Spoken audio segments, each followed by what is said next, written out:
Hello बच्चों, ये question है जेईई मेन 2024 का 8 अप्रैल सेकेंड शिफ्ट का। यहाँ बोला गया a block is simply release from the top of an inclined plane as shown in the figure above the maximum compression in the spring when the block hits the spring is.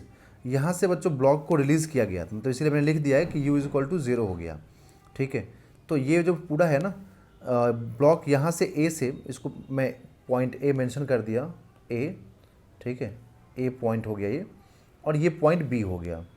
तो यहाँ से यहाँ तक ना देखो सिर्फ gravity की वजह से नीचे आएगा स्लाइड करता हुआ, बिकॉज यहाँ पे m g sine theta act करेगा जो इस ब्लॉक को स्लाइड करके यहाँ लेके आएगा। तो यहाँ से हम रिलीज़ करेंगे तो ब्लॉक क्या होगा जब यहाँ से रिलीज़ होगा। मैं एक बार डायग्राम बना कर दिखा देता हूँ। कुछ इस टाइप का है डायग्राम, है ना, ऐसा। यहाँ पे स्प्रिंग है, ठीक है ना, ऐसा स्प्रिंग है, और यहाँ से यहाँ तक का डिस्टेंस जो है ना वो 2 मीटर दिया हुआ है। मान लीजिए ये एक्स और कंप्रेस हो जाएगा तो स्प्रिंग कंप्रेस होकर यहाँ आ जाएगा। ठीक है, ब्लॉक को आपने जो रिलीज़ किया है ना वो यहाँ से रिलीज़ किया है बच्चों। तो ये यहाँ से जो 5 kg ब्लॉक को आप रिलीज़ करेंगे, है ना, तो रिलीज़ करने का मतलब इनिशियल वेलोसिटी 0।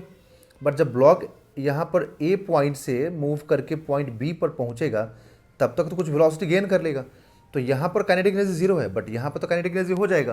तो अब उस काइनेटिक एनर्जी की वजह से ये आगे मूव करता जाएगा, क्योंकि यहाँ पे इसके पास वेलोसिटी आ चुका है, तो रुकेगा नहीं, ये आगे जाते रहेगा। जाते जाते क्या होगा, जैसे यहाँ स्प्रिंग मिलेगा ना, जैसे ब्लॉक यहाँ पहुँचेगा तो इसको स्प्रिंग दिखेगा। ठीक है, बट इसके पास तो वेलोसिटी है, तो ये क्या करेगा, इस स्प्रिंग को इधर की तरफ कंप्रेस करना शुरू कर देगा। और ये कंप्रेस तब तक करते रहेगा जब तक कि इस ब्लॉक का वेलोसिटी फाइनली 0 नहीं हो जाए। तो हम लोग मान लेते हैं कि चलो ठीक है, इसने एक्स कंप्रेस कर दिया, तो एक्स कंप्रेस करते ही इसकी वेलोसिटी 0 हो गया। मतलब फाइनली देखा जाए तो इनिशियल भी 0 है और फाइनल भी वेलोसिटी 0 हो गया। बट यहाँ पर 0 नहीं होगा, तो यहाँ आते वक्त वेलोसिटी कुछ गेन कर लेगा और उसी की वजह से आगे जाएगा। ठीक है, एंड हम लोग जानते हैं कि जब ये यहाँ से स्लाइड करके जब यहाँ आएगा तो वो ओनली ड्यू टू ग्रेविटी आएगा। तो इसका मतलब ग्रेविटी भी इस पर कुछ वर्क करेगा, है ना। तो ग्रेविटी कितना वर्क करता है वो सिर्फ डिपेंड करता है किस चीज़ पे, एम जी एच पे, है ना। ग्रेविटी का जो वर्क डन होता है, वर्क डन बाई ग्रेविटी, हम लोग क्या लिखते हैं, एम जी एच। ठीक है, समझ में आया ना, एम जी एच। और यही एम जी एच जो एनर्जी यहाँ गेन किया वही काइनेटिक एनर्जी में आप कन्वर्ट हो जाएगा।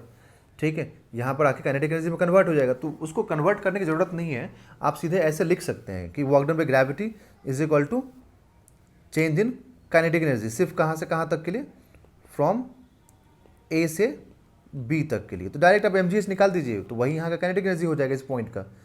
ठीक, अब इसमें जो एम में जो ये एच है ना, ये एच सिर्फ और सिर्फ ये वाला एच, ये जो एच है इसकी बात कर रहा हूँ मैं। तो ये जो एच है वो सिर्फ इनिशियल और फाइनल पर डिपेंड करता है कि भाई स्टार्ट कहाँ से हुआ, गया कहाँ पर है, मतलब वर्टिकल हाइट पर डिपेंड करता है। तो वर्टिकल हाइट एच तो ये है ना। ठीक है, तो इसको हम कैसे निकालेंगे, यहाँ पे एंगल तो 30 डिग्री दिया हुआ है और ये पूरा लेंथ 10 मीटर का है। तो हम लोग क्या करेंगे कि यहाँ पर लिख देंगे साइन 30। तो साइन 30 इज इक्वल टू कितना हो जाएगा, h by hypotenuse that is 10। तो 1/2 is equal to h by 10। तो एच इज इक्वल टू क्या आएगा, 5 मीटर। तो एच हम लोग को मालूम हो गया। ठीक है ना, तो अब हम लोग पूरा हम ए से स्टार्ट करेंगे और पॉइंट सी, यहाँ तक मान लीजिए ब्लॉक आया होगा तो पॉइंट सी तक हम लोग लगाएंगे पूरा एनर्जी। ठीक है, या फिर वर्क डन। तो हम लोग लिखेंगे कि work done by gravity is equal to work done by friction plus work done by spring force. क्योंकि ग्रेविटी ने वर्क करके इसको कुछ एनर्जी दिया यहाँ तक, यहाँ आकर के, तो ये जो पूरा जो यहाँ पे एम है वो काइनेटिक एनर्जी में कन्वर्ट हुआ और वो काइनेटिक एनर्जी यहाँ पे आके 0 हो गया। तो 0 कब हुआ होगा, जब ये काइनेटिक एनर्जी कन्वर्ट हो गया होगा किस में, work done by friction and work done by spring में, है ना। मतलब जो काइनेटिक एनर्जी ब्लॉक के पास यहाँ पर है, यहाँ पर जो भी इसके पास काइनेटिक एनर्जी है वो पूरा चेंज हो गया होगा किस में, work done by friction and work done by spring force में। ओके, तो हम लिखेंगे यहाँ पर कि m g h is equal to work done by friction. तो फ्रिक्शन कहाँ तक काम करेगा, तो यहाँ से यहाँ तक काम करेगा, दैट इज 2 + x तक काम करेगा। तो डिस्प्लेसमेंट हो गया 2 + x। ठीक है, अब इधर में माइनस साइन हम लोग नहीं ले रहे हैं। अब ये नहीं कि मतलब बहुत लोग माइंड में आता है कि sir work done by friction is equal to, तो जो होगा उसमें तो cos 180 आएगा। यस आता, बिल्कुल आता cos 180। ठीक है, बट मैंने क्या किया ना कि cos 180 कब आता है, जब हम इसको इधर लिखते हैं, जिसमें दिखा देता हूँ आपको लिख के ताकि किसी को कोई कन्फ्यूज़न नहीं रहे। Work done by gravity plus work done by friction plus work done by spring force is equal to change in kinetic energy work energy theorem के अकॉर्डिंग, है ना। बट यहाँ पे इनिशियल काइनेटिक एनर्जी भी zero and final भी zero, तो ये पूरा क्या हो जाता है, ये पूरा जीरो हो जाता, ठीक है। तो ये जब जीरो हो जाता है तो ये दोनों चीज़, ये भी और ये भी उधर जाए क्या बन जाता है, माइनस बनता है ना यहाँ पर माइनस, ठीक है। तो उसी चीज़ को मैंने क्या किया कि जब इधर माइनस 180 से आएगा, क्योंकि ड्यू टू 180 इधर माइनस आएगा और इधर ये भी वर्क डन बाई स्प्रिंग क्या रोक रहा है ना, तो ये भी माइनस आएगा, तो दोनों उधर जाके क्या बनेगा, प्लस बनेगा। तो इसलिए मैंने डायरेक्ट लिख दिया था वहाँ पर, ठीक है। तो अब ये हो गया and work done by spring force half के एक्स स्क्वायर होता है।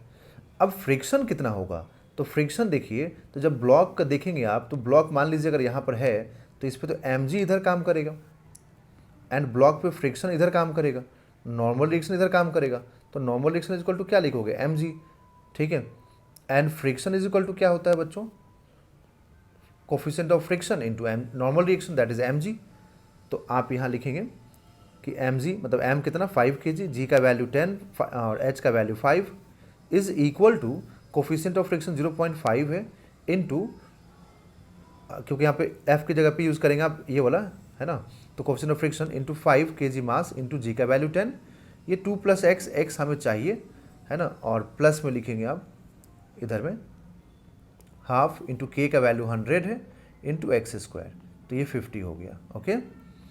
तो इधर से भी आएगा ये 250, 5 इंटू 5 इंटू 10 करके, और यहाँ पर हो जाएगा ये 25 into 2 plus x plus 50 x square, okay. तो मैं 25 से कैंसिल करूँ तो ये 10 हो जाएगा और ये 2 हो जाएगा और ये 1 से कैंसिल होगा, तो 10 is equal to 2 plus x plus 2 x square. अब मैं इधर 2 एक्स स्क्वायर प्लस एक्स को इधर ही रखूँ और इस 2 को ले जाकर इधर सब्ट्रैक्ट कर दूँ तो क्या हो जाएगा 8, तो 8 हो गया। तो हम लोग लिखेंगे यहाँ पर 2x square plus x minus 8 is equal to 0। तो अब ये तो एक क्वाड्रेटिक इक्वेशन में आ गया, है ना। क्वाड्रेटिक इक्वेशन में यहाँ पर आ गया जहाँ से a का वैल्यू 2 है, b का वैल्यू 1 है और c का वैल्यू -8 है। तो हमें अब यहाँ से क्वाड्रेटिक इक्वेशन सॉल्व करना चाहिए। तो हमें जब रूट फाइंड करना होता है तो फॉर्मूला क्या होता है, -b plus minus root over b square -4ac divided by twice a। तो आप यहाँ पर b रखिए 1 plus minus b square that is 1 square -4 into a that is 2 और c कितना -8, ठीक है बच्चों। तो ये हम लोग को मालूम हो गया। अब देखिए ये 2 इंटू कितना हो जाएगा, 2 इंटू a का वैल्यू 2 है, तो हम लोग क्या लिखेंगे -1 प्लस माइनस यहाँ हो जाएगा 8 इंटू 8 64 और ये माइनस माइनस प्लस हो जाएगा तो 65 आ जाएगा डिवाइडेड बाई 4। अब इसको देखते हैं कितना रूट से बाहर आएगा 65 में, 65 में आएगा 8 पॉइंट, मतलब अप्रॉक्स में 8 ही होगा क्योंकि 1 -1 प्लस माइनस ये हो जाएगा 8.06 डिवाइडेड बाई 4, ठीक है। तो यहाँ पे हमें कंप्रेशन निकालना है, तो कंप्रेशन तो नेगेटिव होगा नहीं ना, पॉजिटिव रहेगा, तो इसलिए हमें -1 प्लस 8.06 करना होगा डिवाइडेड बाई 4 करना होगा, ठीक है। तो हम लोग क्या लिखेंगे कि 8.06 minus 1 that is 7.06 divided by 4। तो इसको हम जब 4 से डिवाइड करेंगे तो ये अप्रॉक्स में आएगा 1.765, जिसको आप लिख सकते हैं, देखिए क्या, जिसको आप अप्रॉक्सीमेटली बोल सकते हैं कि 2। तो यहाँ से x का वैल्यू क्या आ जाएगा अप्रॉक्स में 2, ठीक है, अप्रॉक्स में, ठीक है, क्योंकि मतलब इंटीजर में लिखना होता है। तो यहाँ पर ऑप्शन भी देखेंगे तो आप यहाँ पर क्या है, ऐसा कोई है नहीं डेसिमल में, तो इसका ऑप्शन नंबर 4 करेक्ट होगा।